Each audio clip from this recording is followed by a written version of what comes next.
Respire fundo. Agora feche os olhos por um instante. Pense naquele objetivo que você carrega há tempos. Aquele sonho que sempre parece estar no seu horizonte, mas nunca ao alcance das suas mãos. Talvez seja escrever um livro, aprender um novo idioma, mudar de carreira ou simplesmente ter disciplina para acordar cedo e cuidar do seu corpo. Agora imagine um mundo onde você não precise mais lutar contra si mesmo para fazer o que precisa ser feito. Um mundo onde você não precise se motivar todas as manhãs ou travar uma batalha mental contra a procrastinação. E se eu te dissesse que seu cérebro pode ser treinado para fazer isso automaticamente? Que sua mente pode se tornar sua maior aliada ao invés do seu pior inimigo? A procrastinação pode ocorrer por várias razões, como falta de motivação, medo do fracasso, perfeccionismo, falta de confiança ou até mesmo porque a tarefa é vista como entediante ou difícil. Neste vídeo, vamos explorar a procrastinação através de temas como o medo do fracasso, a importância de partirmos das pequenas coisas, a repetição como motor da transformação mental, além da importância do ambiente para atingirmos nossos objetivos. Todos esses temas serão abordados à luz da filosofia e os ensinamentos de René Descartes, filósofo conhecido como um dos pais do racionalismo moderno. Vamos mergulhar nos seus métodos, não através de conceitos abstratos, mas como ferramentas práticas para procrastinar menos. O racionalismo de René Descartes desempenha um papel crucial na ciência, filosofia e psicologia, especialmente devido aos seus métodos e reflexões nas meditações sobre filosofia primeira. Descartes, a partir da dúvida radical, ele decide duvidar de tudo que pode ser posto em dúvida, inclusive dos sentidos, das ideias e até mesmo da matemática, para ver se há algo que resista a essa dúvida. Sua frase famosa, "Penso, logo existo", é a primeira certeza que ele encontra. Penso, logo existo, nos faz entender que, para sermos enganados, é necessário, antes de qualquer coisa, existir alguém para ser enganado.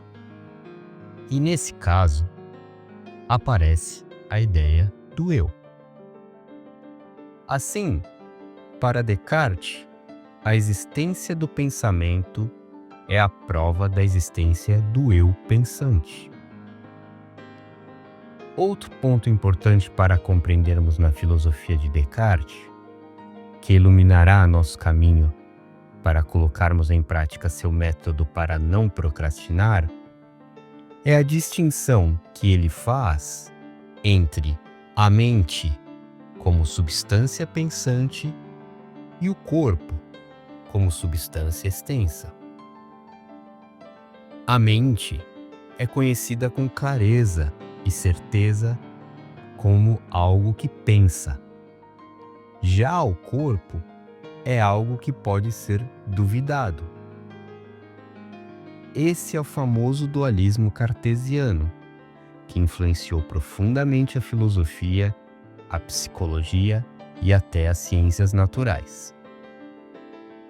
Se pudéssemos imaginar um conselho que Descartes daria para alguém que sofre com a procrastinação, com base nas suas ideias e métodos, seria algo assim: não confie nas primeiras impressões.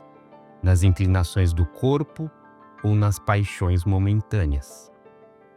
Examine com clareza e distinção o que a razão exige de você e haja conforme ela.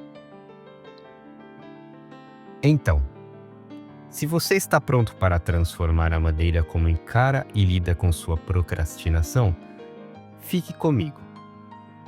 Se você aprecia o que estamos fazendo aqui, peço um pequeno favor gratuito. Inscreva-se no canal e não pule nenhuma parte do vídeo, porque se você está aqui, já é diferente da maioria. Considere-se uma exceção e fique conosco para explorarmos esses ensinamentos únicos. 1. Por que queremos tanto, mas agimos tão pouco? Há um sofrimento universal que atravessa séculos. A distância entre o que sabemos que deveríamos fazer e o que efetivamente fazemos. O poeta romano Ovídio já escrevia em Metamorfoses, no século I a.C., vejo o melhor e aprovo-o, mas sigo o pior. Racionalmente, sabemos o que deveríamos fazer, mas entre o saber e o fazer há um espaço vazio e irracional que nos tira do bom caminho. Diante desse mesmo impasse que atravessa os séculos, Descartes, através de suas meditações, nos diz que a desordem mental e a falta de clareza eram obstáculos significativos para alcançar a verdade e agir de forma eficaz. Ele defendia que, para compreender o mundo de maneira racional, era necessário organizar o pensamento, utilizando a razão de forma clara e metódica. Para ele, a mente deveria ser disciplinada e estruturada, com a dúvida como um ponto de partida para filtrar as incertezas e chegar a um conhecimento seguro e fundamentado. Se sua mente está desordenada, segundo Descartes, a probabilidade de falhar aumenta, porque as ações se tornam impulsivas e sem base sólida. Quando não há uma reflexão ordenada sobre o que deve ser feito, o indivíduo se perde em distrações e acaba procrastinando ou falhando nas tarefas importantes. Portanto, Descartes acreditava que, para alcançar o sucesso, seja na ciência, filosofia ou mesmo na vida cotidiana, é essencial organizar os pensamentos e usar a razão como guia para superar a desordem mental, que é justamente um dos fatores que podem levar à procrastinação e ao fracasso. Com isso em mente, ao lidar com a procrastinação, a filosofia cartesiana nos ensina a disciplinar nossos pensamentos, estabelecer um plano claro e racional para agir de forma eficaz. Descartes dizia que, para encontrar a verdade, precisamos duvidar de tudo e reduzir as ideias até chegar a algo cristalino. E isso também vale para nossos objetivos. Você diz que quer mudar de vida, mas o que isso significa? Se eu te perguntasse agora, o que você realmente quer? Você saberia me responder em uma frase curta e direta? Ou sua resposta seria um emaranhado confuso de vontades contraditórias? O cérebro não gosta de confusão. Se ele não sabe exatamente para onde ir, ele fica parado. Em 2015, pesquisadores do Laboratório de Neurociência Cognitiva de Harvard descobriram que o cérebro humano tem aversão natural a tarefas mal definidas. Quando uma meta é vaga, por exemplo, ser saudável, a nossa amígdala, região responsável por ativar o medo, ativa sinais de estresse, levando à paralisia. Assim, trazendo o método cartesiano para os dias de hoje, proponho a você um exercício prático, que podemos chamar da técnica dos 5 porquês. Primeiro, anote um de seus objetivos. Por exemplo, quero escrever um livro. Depois disso, pergunte-se: por que isso é importante? 5 vezes seguidas. Para me expressar, porque preciso me expressar, para deixar um legado. A última resposta revelará seu verdadeiro motivo, o combustível emocional que faltava. Além desse exercício, eu te proponho mais um outro, que podemos chamar de a armadilha das vontades contraditórias. Descartes nos alertou que a alma age contra si mesma quando deseja coisas opostas. Por exemplo, você quer ser promovido, mas também quer evitar responsabilidades. Quer um relacionamento profundo, mas tem medo de vulnerabilidade. Qual é a solução cartesiana para esse problema? Primeiro, liste todos os seus desejos em uma coluna. Segundo, risque os que são medos disfarçados. Exemplo: quero ficar sozinho pode ser medo de rejeição. Terceiro, o que sobrar será seu norte verdadeiro. 2. Divida o grande em partes pequenas, ou você nunca sairá do lugar. Imagine que você quer escalar uma montanha gigantesca, mas, ao olhar para o topo, você se sente pequeno, esmagado pelo tamanho do desafio. Você começa a pensar em tudo o que pode dar errado, no cansaço, na possibilidade de falhar. O que acontece? Você trava. O mesmo acontece com qualquer objetivo que pareça grande demais. É por isso que Descartes nos ensina a dividir tudo em partes menores. Quer escrever um livro? Não tente escrever um livro. Escreva um parágrafo por dia. Quer mudar sua rotina? Não tente mudar tudo de uma vez. Mude um único hábito. Seu cérebro precisa de pequenas vitórias. Cada microconquista ensina a mente que você está no controle. Pense em alguém que quer começar a correr. Se essa pessoa se obriga a correr 5 quilômetros logo no primeiro dia, a experiência será um inferno. A dor será insuportável e o cérebro associará a corrida a sofrimento. Mas, se essa pessoa apenas calça os tênis e caminha por 5 minutos no primeiro dia, isso é tão simples que o cérebro não resiste. No segundo dia, ela faz o mesmo. No terceiro, talvez corra 1 minuto.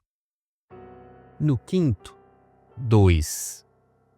Sem perceber, o que antes era impossível se torna natural. Psicólogos da Universidade de Stanford descobriram em 2021, através de inúmeros experimentos, que compromissos ridiculamente pequenos têm taxa de adesão 4 vezes maior que metas ambiciosas. O segredo? eles não ativam a resistência cerebral. Alguns casos que eles observaram chamaram a nossa atenção.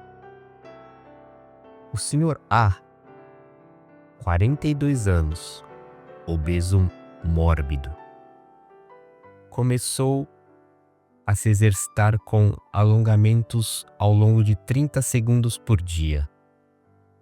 Depois de 18 meses, ele perdeu 48 quilos e correu uma meia maratona.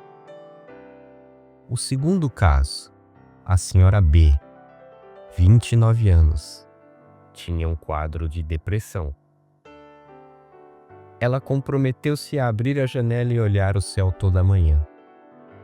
Esse único hábito a levou à terapia e a exercícios de remissão. Não curou sua depressão por milagre, mas ao menos levou ela a buscar ajuda. Podemos traçar um paralelo com o início desse vídeo. Se eu quiser ler 50 livros por ano, esse é um grande desafio, sem a menor dúvida. Se eu esperar um grande feriado para ler 2 livros, eu vou perceber que em um mês eu li apenas 2 livros. E estou a uma eternidade da minha meta. Entretanto, se eu me comprometo a ler todos os dias um parágrafo antes de dormir, em uma semana já me sinto mais confiante por ter conquistado minha meta. Na segunda semana, me proponho a ler um capítulo por dia. E assim, já vislumbrarei ler um livro por semana. O que já mostra que manter a continuidade faz com que o objetivo final se revele bem mais próximo. Temos que trabalhar com grandes metas, mas manter o realismo. Não adianta eu colocar uma meta que eu gostaria de ir para a Lua no ano que vem e começar a andar 1 km por dia até atingir a velocidade da luz. Isso não é real e só traria mais falta de clareza para nossa mente e mais procrastinação. 3. A repetição como motor de transformação mental. Quando você repete uma ação, os neurônios envolvidos constroem camadas de mielina, como se fios elétricos fossem lentamente isolados com proteção extra. Quanto mais espessas essas camadas, mais rápida e automática se torna a conexão. O comportamento antes difícil se transforma em segunda natureza. Alguns estudos do NYT revelaram que motoristas de táxi londrinos desenvolvem um hipocampo, nossa área ligada à memória espacial, 16% maior após 2 anos dirigindo. Também que violonistas profissionais apresentam um córtex motor 25% mais denso na região que comanda a mão esquerda. Essas são provas vivas de que nosso cérebro é moldável e que repetições conscientes constroem estruturas inconscientes. René Descartes via a procrastinação não como fraqueza moral, mas como desordem mental. Para ele, a mente procrastina quando não tem clareza suficiente para agir. Devemos, uma vez na vida, pôr todas as coisas em dúvida, para ver se algo resiste à dúvida, dizia Descartes. A dúvida metódica que ele propõe não é passividade, mas uma preparação para a ação segura. Ao hesitar, Descartes não congela. Ele busca clareza e distinção, os 2 critérios que definem uma ideia verdadeira. Só depois de encontrá-los, ele age com firmeza. O mesmo se aplica aos hábitos. Não adianta tentar mudar sem entender por quê, como e para onde se quer ir. Baseado na dúvida metódica de Descartes, proponho a você um exercício prático, o método dos 21 dias. Antes de agir, pense como Descartes. O que está claro e distinto para você? O que é confuso? Comece pelo mínimo que seja certo. Depois, repita até criar certeza corporal. Primeiro, escolha um micro hábito. Algo que seja tão simples que você não consiga falhar. Depois disso, pratique este hábito no mesmo horário, todos os dias, mesmo que dure 30 segundos. O cérebro adora previsibilidade. A repetição constante cria as rodovias neurais da automatização. Depois de 21 dias, aplique o método cartesiano. É difícil? Se for difícil, reduza ainda mais esse microhábito até encontrar clareza na execução. Tornou-se automático? Aumente 10% a dificuldade, mas sempre mantendo a clareza. No começo, tudo exige força de vontade, mas a força de vontade é um recurso limitado. Se você depende dela para tudo, cedo ou tarde você falha. A solução? Repetição. Pense em como você aprendeu a dirigir. No começo, cada ação exigia esforço consciente. Olhar os espelhos, pisar nos pedais, trocar de marcha. Mas, depois de algumas semanas, seu corpo começou a fazer tudo isso sem pensar. O que aconteceu? Seu cérebro automatizou o processo. Se você repetir uma ação todos os dias, seu cérebro começa a enxergá-la como algo normal, parte da sua identidade. O problema é que muitas pessoas nunca persistem o suficiente para que essa transição aconteça. Elas fazem um esforço inicial gigantesco, mas, quando não veem resultados rápidos, desistem antes que o hábito se solidifique. E aí passam a vida toda recomeçando do zero. Assim, podemos constatar que tanto a mais recente ciência da neuroplasticidade e a filosofia de Descartes convergem nesse ponto. A repetição consciente molda tanto o cérebro quanto o caráter.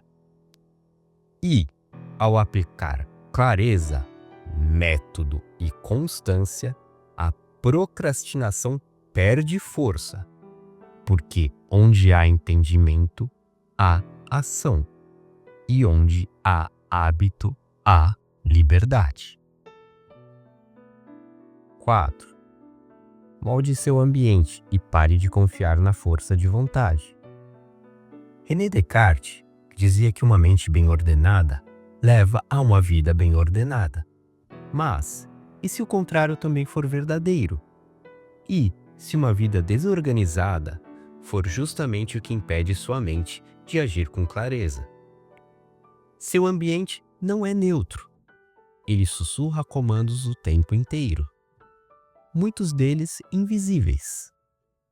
A disposição dos objetos, as cores, o excesso ou a escassez, o ruído ao fundo, a tela piscando. Tudo influencia seus hábitos, muito mais do que sua força de vontade. E como nos ensinou Descartes, não devemos confiar em nada que não seja claro e confiável. E a força de vontade é volátil, cansa, desaparece.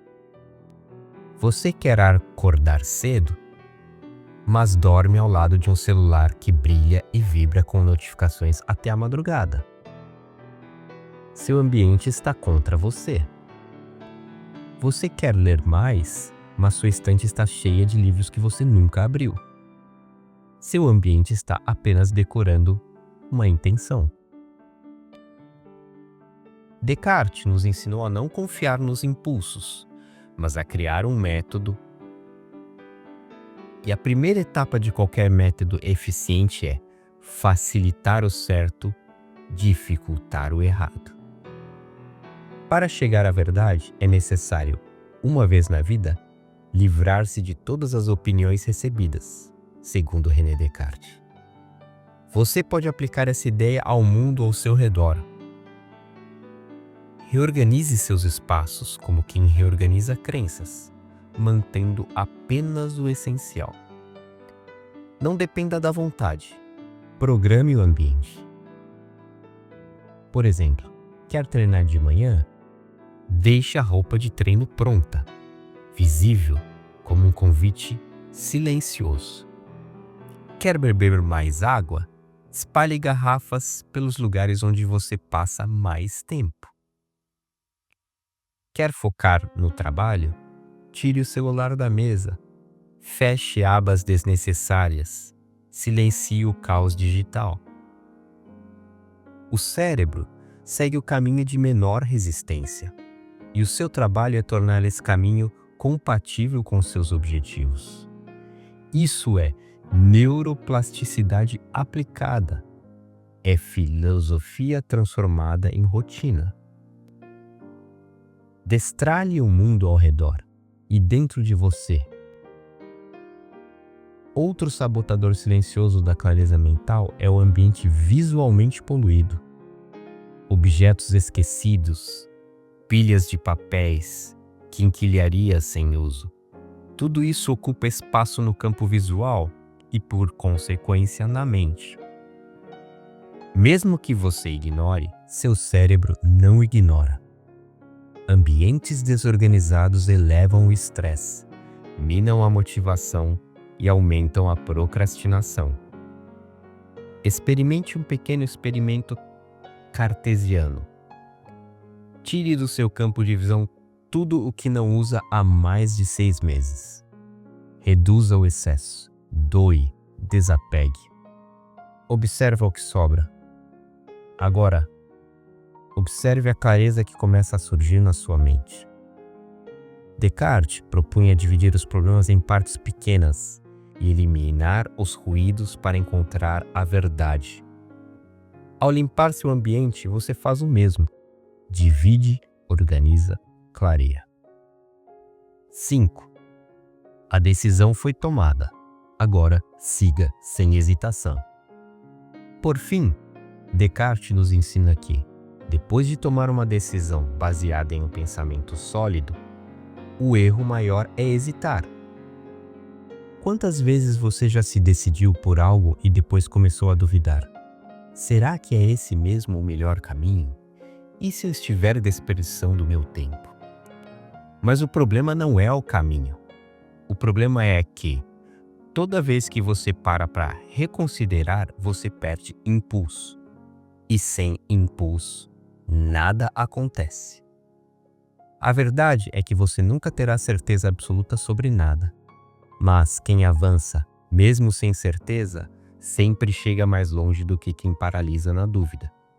Então, pare de pensar demais. Se você sabe o que quer e se já estruturou sua jornada, então apenas siga. E, sem perceber, um dia você acordará e verá que sua mente, aquela que antes te sabotava, agora trabalha a seu favor. Você não terá mais que se motivar. Você não terá mais que lutar contra si mesmo. Você apenas será. Agora, eu te proponho um desafio final, que chamaremos o contrato consigo mesmo. Primeiro, escreva sua decisão em um papel, por exemplo. Vou caminhar 15 minutos diário às 7 horas da manhã. Segundo, assine como testemunhas 2 amigos ou familiares. Depois disso, pendure esse contrato em um local visível. Estudos mostram que compromissos publicamente declarados têm 65% mais chances de serem cumpridos. Haverá um dia, talvez daqui a 6 meses, talvez 2 anos, em que você se pegará agindo como uma pessoa que sempre quis ser, sem esforço consciente. Acordará cedo porque o seu corpo pede. Escreverá porque os dedos coçam para o teclado. Escolherá a salada porque já não sabe viver sem ela. Descartes chamava isso de segunda natureza, quando a razão treinada se funde ao instinto. Com o tempo, essa prática pode transformar a maneira como vivemos nossa vida, alinhando-nos cada vez mais com os ideais que valorizamos, de forma prática, sem que nos deixemos perder pelos caminhos vastos da procrastinação. Obrigado por se juntar a nós nessa jornada de autoconhecimento e sabedoria atemporal de René Descartes. Lembre-se, nenhum vento sopra a favor de quem não sabe para onde ir. Seu cérebro já está pronto. Falta apenas você dar o primeiro passo. Pequeno, claro e irrevogável. Se quiser se aprofundar, confira um dos vídeos sugeridos. Sua presença enriquece nossa comunidade. E somos gratos por isso. Até a próxima. Continue buscando conhecimento, pois ele te liberta.